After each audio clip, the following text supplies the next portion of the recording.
Bonsoir à tous. Ce soir, on va discuter un petit peu des équations des fonctions quadratiques, notamment elles ont plusieurs formes, quelles sont ces formes, et également à quoi ça sert d'avoir plusieurs formes pour une seule et même fonction, puisqu'au final, on pourra toujours se débrouiller pour dessiner une fonction comme ça. Donc, la première chose que j'ai faite, c'est de vous noter les trois formes directes. Pour l'instant, je n'ai pas d'informations complémentaires dessus. Donc, normalement, vous êtes en capacité de reconnaître l'équation générale. L'équation générale, c'est ax carré plus bx plus c. C'est l'équation qu'on a l'habitude d'utiliser quand on a une équation quadratique. Si on la met égale à 0, on connaît les solutions et on s'arrête là. Après, on a deux formes supplémentaires qui viennent se rajouter pour cette fonction quadratique, qui sont la forme factorisée, où on voit que du coup on a factorisé et on a créé un x1 et x2 que pour l'instant on ne connaît pas, et une forme canonique qui, elle, est tout un schmulblick et qu'on va pouvoir expliquer au fur et à mesure. Donc la forme générale, il n'y a pas de secret, c'est ax carré plus bx plus c, c'est celle qu'on utilise dans delta quand c'est égal à 0, c'est comme ça que ça fonctionne, pas de souci. A, B, C sont simplement des nombres, et A, s'il est 0, c'est plus quadratique. Donc, A, B, C appartiennent à R, et A ne peut pas être égal à 0. Fonction factorisée, on a ici un x1 et un x2. Et si vous avez bien révisé vos équations quadratiques pour être égal à 0, on se rappelle que c'est comme ça qu'on note moins b plus ou moins racine de delta sur 2a. C'est simplement les deux solutions qu'on a dans une équation quadratique. Et le a, c'est le même a qu'on avait là en dessus.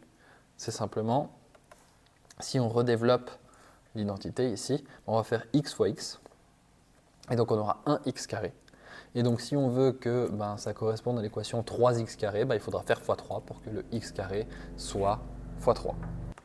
Dans la canonique, on remarque la même chose, on a de nouveau ce a, tout simplement parce que si on développe l'identité, puisque c'est la seule chose qui a du x, eh bien ça va aussi nous faire x carré moins 2xh plus h carré. Alors, qui sont ces h et k? Eh bien, h et k sont simplement les coordonnées du sommet.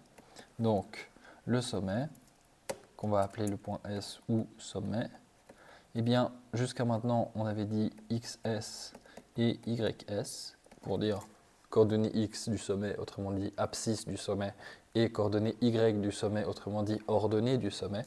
Eh bien, ici, on peut simplement convertir pour dire que c'est h et k. C'est juste une autre manière d'écrire la même chose. Et donc, ces trois formes ont trois informations différentes contenues en elles. La forme générale me donne l'ordonnée à l'origine. La forme factorisée me donne les zéros, alors que la forme canonique me donne le sommet. Donc ces trois formules sont équivalentes, on peut le montrer. Je pense que je vais vous faire une petite démo dans une vidéo supplémentaire que vous trouverez en fiche, si vous voulez vérifier pourquoi est-ce qu'on peut passer d'une forme à une autre. L'important étant qu'on trouve ces informations, et donc elles vont avoir des utilités différentes suivant les informations qu'on a sur une parabole. Parce que évidemment, si on nous donne le dessin, eh bien, on a le dessin, on peut retrouver parce qu'on a forcément plusieurs points, et donc on se débrouille pour résoudre. Si on n'a pas de dessin et seulement une certaine quantité de points qui est donnée, il va y avoir des points plus intelligents et des formules plus malines à utiliser que d'autres. Il y aura toujours une méthode générale, ce sera celle de la forme générale, ça tombe bien, et des cas particuliers qui nous permettent de simplifier ce calcul en accélérant le processus, en utilisant les données qui nous sont données plus facilement.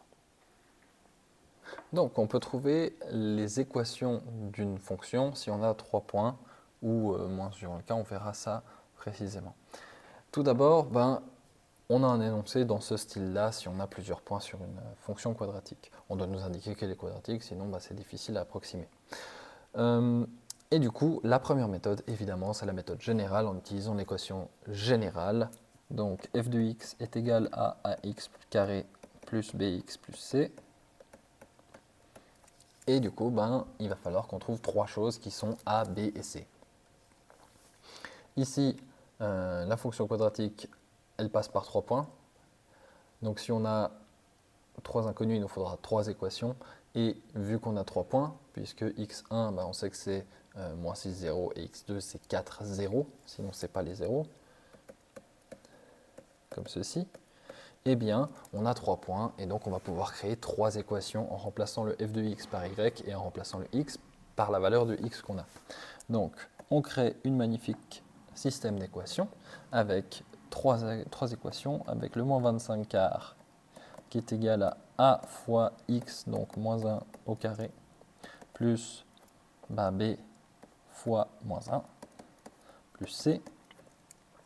Le deuxième avec 0 est égal à a fois moins 6 plus b moins 6 plus c. Et le dernier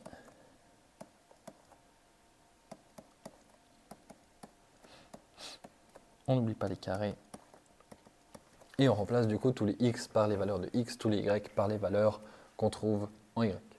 Donc tous les f de x par y, pardon.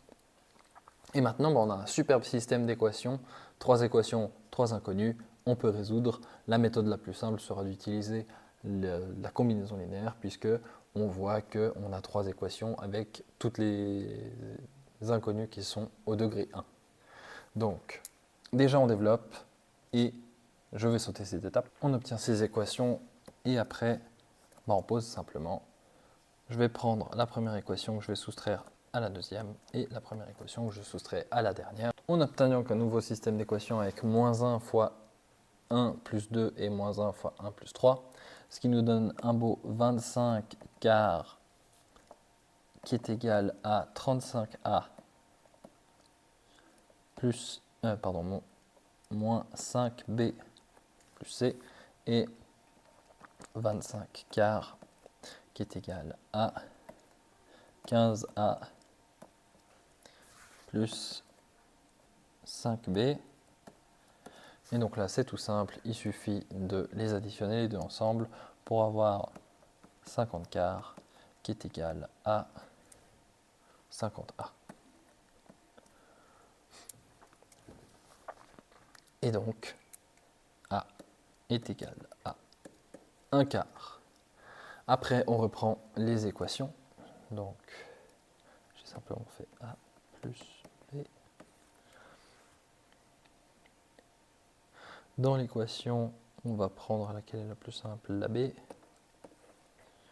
25 quarts est égal à 15 quarts plus 5b.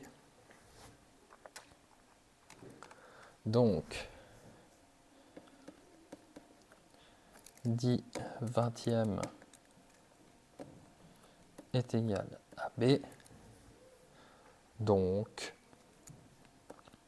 une demi. Et après, on prend une des 3 équations. En l'occurrence, je prends l'équation 1 avec 25 quarts est égal à 1 quart moins une demi, donc 2 quarts, plus c. Ce qui me fait donc 25 moins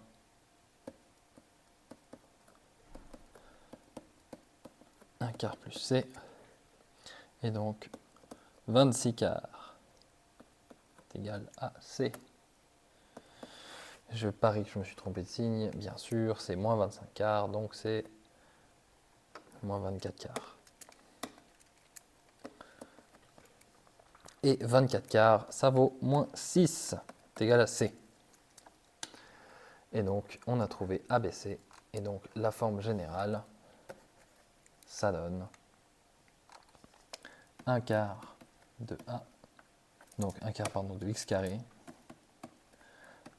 moins plus une demi de x, moins 6, puisque c'est ce qu'on a trouvé pour C. Donc on remplace juste A, B et C dans cette équation et on obtient la fonction. Voici la première méthode, la méthode générale. Donc ça, l'avantage, c'est que cette méthode générale, peu importe les points que vous avez, vous aurez forcément cette méthode qui va marcher. C'est une méthode générale. La deuxième méthode, c'est en utilisant les informations que je mets. Nous avons une deuxième méthode qui est de passer par la deuxième type d'équation, c'est-à-dire l'équation factorisée. L'équation factorisée, pour petit rappel, c'est f de x est égal à a fois x moins x1, x moins x2. Et donc là, l'avantage de cette formule, c'est que on a x1, on a x2, ça ne va pas être très difficile, on les remplace dans la formule. Et donc on a f de x est égal à a fois x moins 6, x moins 4. Ça nous donne a fois x plus 6, x moins 4. Et maintenant, le problème, c'est que on a quand même une inconnue. Donc si on a une équation quadratique avec les deux zéros, il nous faut quand même un troisième point. Et donc là, l'avantage d'avoir ce troisième point, c'est que je vous ai donné le sommet. C'est vachement plus facile. Donc on pose moins 25 quarts. Il est égal à a fois moins 1 plus 6, moins 1 moins 4. Moins 25 quarts. Il est égal à a fois 5 fois moins 5. Donc, moins 25 quarts est égal à moins 25a. Et donc, a est égal à 1 quart. Et donc, f de x est égal à 1 quart de x plus 6 fois x moins 4. Et si vous faites l'effort de développer tout ça, vous retrouverez l'équation générale. Je vous laisse faire ça tout seul et vérifier si ça marche. Dernière option, c'est d'utiliser la forme canonique. Donc, forme canonique.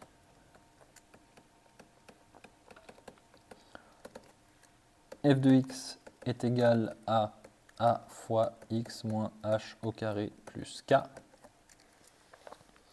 Et donc, on a dit que hk, c'est les coordonnées du sommet. Ici, on m'a donné le sommet, donc on va de nouveau pouvoir faire comme dans l'exemple précédent, remplacer les lettres qu'on connaît. F de x est donc égal à a fois x moins 1 plus, au carré, plus k 25 quarts. Moins 25 quarts, pardon. On simplifie déjà ce qu'on peut.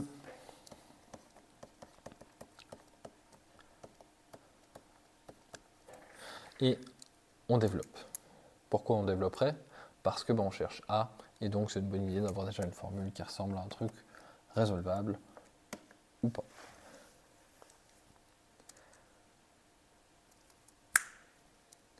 Donc on obtient cette forme-là, et cette forme-là, maintenant, comme dans la forme précédente factorisée, le A manque.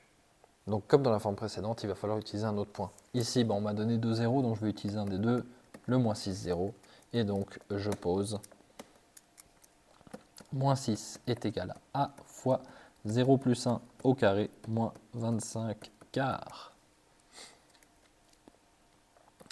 Moins 6 est donc égal à A fois 1 et moins 25 quarts. Moins 6, ça fait moins 24 quarts, plus 25 quarts est égal à A. A est égal à 1 quart. Quelle est la fonction? Grande surprise, le A vaut toujours 1 quart, fois x plus 1 au carré, moins 25 quarts. Et donc, ici de nouveau, si vous développez la formule, vous allez vous retrouver sur la formule générale qu'on a calculée au tout début, enfin dans la deuxième partie de cette vidéo. Si là on est bon, eh bien vous avez plein d'exercices qui vous font entraîner ça, qui vous permettent de voir un peu quelle va être la formule la plus utile. Vous remarquez que la formule générale est générale, elle a l'avantage de marcher tout le temps, un peu comme Viet, mais ce n'est pas toujours la plus maligne à utiliser. Et contrairement à Viet que vous avez bien pris l'habitude d'utiliser, cette fois-ci, changer de formule va vraiment pouvoir vous faire gagner pas mal de temps. Puisque là, on voit que je suis sur à peine un écran, alors que quand j'ai fait mon système d'équations, déjà c'est dur de faire des systèmes d'équations, et en plus, c'est nettement plus long. Et j'ai encore triché parce que j'ai pas remis ça à la ligne. Donc, essayez d'utiliser les formes que vous pouvez, suivant les points qu'on vous donne. Si on vous donne le sommet, vous pourrez utiliser la formule du sommet, mais pas celle factorisée, etc. Et pour conclure rapidement, on peut convertir entre les formes d'équations assez simplement, puisque on a dit la forme factorisée, il faut trouver les zéros. C'est ce que j'avais au début de mon cours. Hop. Donc on a dit en haut, ici, j'ai les zéros. Et on a dit que c'était moins b plus et moins delta sur 4a. Pardon, moins b plus ou moins racine de delta sur 2a.